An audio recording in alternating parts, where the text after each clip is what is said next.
A Plaguelands Media production. Hey everyone, this is Hugh from Plaguelands Media bringing you, well, not really a book review this time, but more of a series perspective. Now, I want to talk about this series of comics called, let me just zoom in a little bit better, called Retro Sci-Fi Tales. Now, those of you that have known me most of my life, which is pretty much half of you that are subscribed to this fucking channel, know that I'm a huge comic book fan, that I read the Marvel comics, my favorites being, of course, the X-Men. I read DC, Batman. I really got into the New 52, which a lot of people shit on, but you know what? Fuck them. I loved it.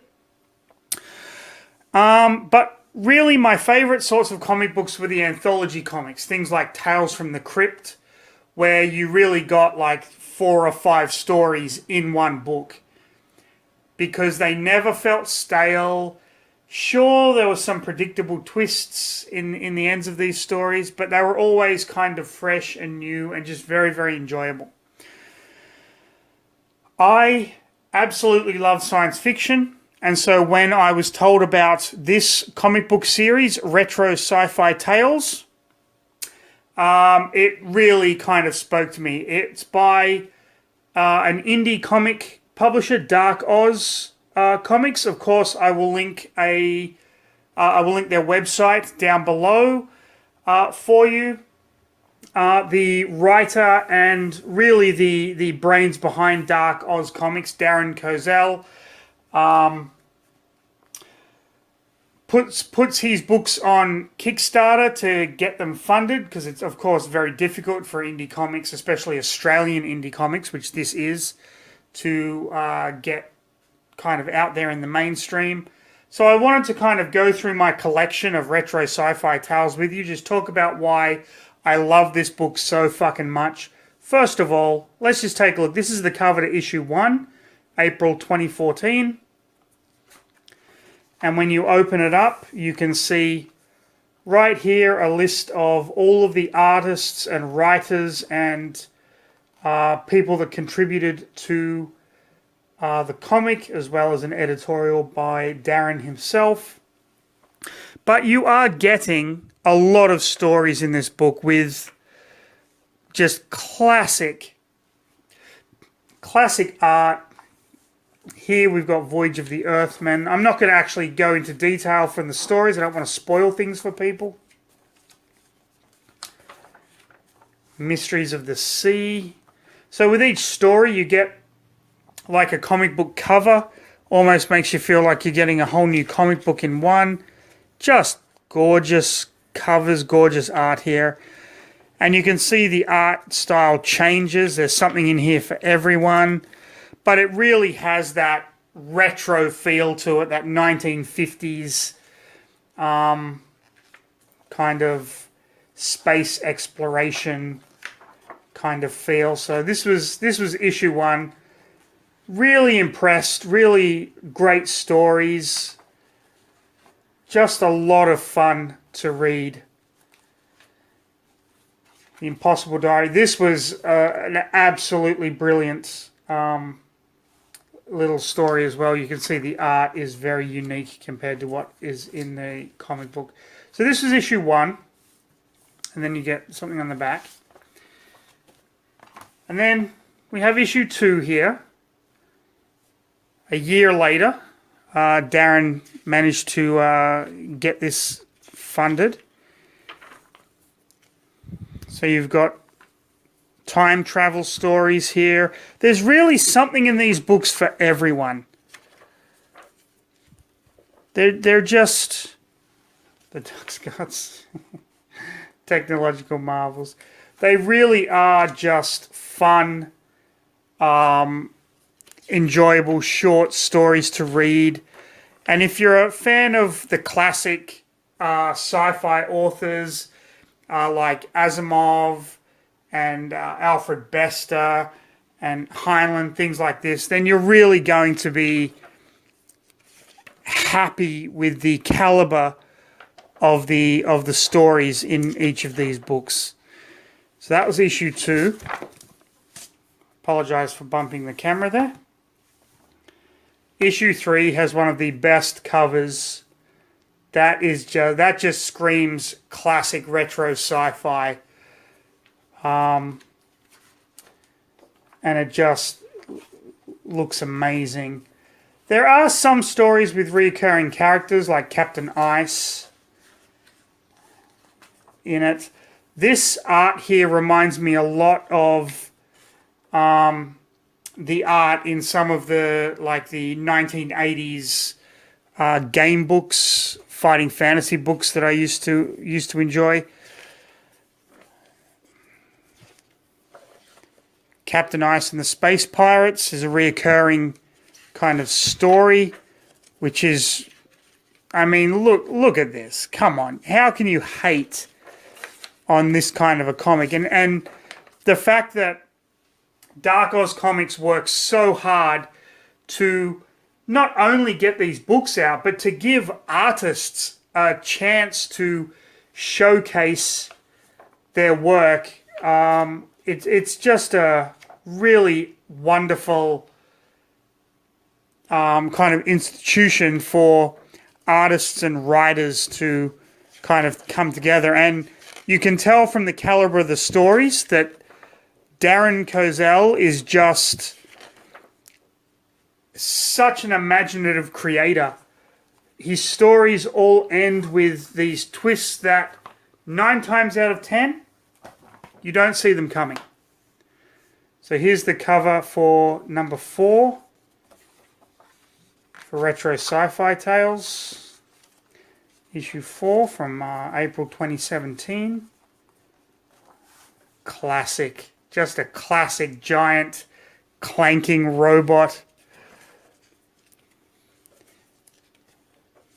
Just the nostalgia that these sorts of stories brings back to any fan of early sci-fi, and even, you know, some of the old cartoons that we used to grow up on. It's just wonderful. We have another Captain Ice tale to be continued, of course, which you always want to see. Absolutely beautiful art here as well. So that was The Sky's the Limit. That was issue 4. Issue 5. Just wonderful. Why am I showing you these? Why am I taking time out to plug Retro Sci-Fi Tales? Here is number 6. Well, I have 2 reasons. The Big Apple Bugle, little throwback to the Daily Bugle from Spider-Man comics, I think. Cat Knightley and Steampunk Safari. Oh, so good. I have a couple of reasons why I'm showing you this collection of retro sci-fi tales. The first of which is because Darren actually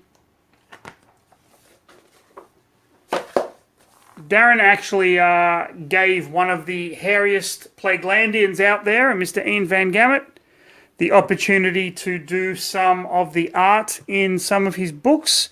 This is a piece by Ian Van Gammett, Journey Beyond the Galaxy, which, you know, giving artists the chance to do this kind of thing. It's a dream come true for a lot of people, and Dark Oz Comics gives that opportunity to artists, which I think is really fantastic.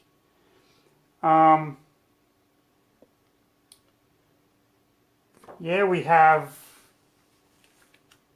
issue 8, which actually had 4 variant covers. We have that variant cover, that variant cover, that variant cover, and that variant cover. If you couldn't tell, I am a huge fan of Retro Sci-Fi Tales. So there's another one of Ian's pieces in issue 9, which are Space Ranger X by little Plaguelandian Ian Van Gamet right there. Also with 2 variant covers as well. I got A and C with my Kickstarter. That's the reason I'm showing you this video today, because there is a Kickstarter up for Retro Sci-Fi Tales issue 10. Now, you might think, but there's already been 9 issues. Why would we go for issue 10? Because issue 10, first of all, is a horror-based issue, which to me is just phenomenal. I'm just going to put that there. Which is just phenomenal, right up my alley. I love anything horror. So it's a perfect jumping off point for new readers of Retro Sci-Fi Tales. But I'm also plugging it because Dark Oz Comics is doing something that very few indie comic publishing companies do, and it's giving artists opportunity. It's giving people opportunities. And it's something that we all should get behind. So if you are a fan of comic books, if you're a fan, especially of indie comic books, if you're a fan of retro sci-fi, if you are a fan of horror, you need to be going and backing this Kickstarter. It's going to be an amazing issue. I'm going to leave a link in the description below. Click on it, please. Go and put some money behind these smaller comic book companies, especially these smaller Australian comic book companies that are trying to do things that other comic book companies are not trying to do. And it's especially important in this age of COVID and, quarantining and restrictions. You need some good reading material, people. And you're not going to get any better than fucking Retro Sci-Fi Tales. I will tell you this much now. So, this is my shameless plug for a comic book series that I fucking love. And you should go and you should check it out now. Click the Kickstarter or go and check out the Dark Oz website. You will be thankful that you did, and I guarantee you'll be showering me with praises in the comment section below. Thank you, Hugh. We never knew this existed, but now we do. You are so cool. I know I'm fucking cool because I read Retro Sci-Fi Tales. You should too. Until next time, stay safe. Have a fantastic rest of your weekend.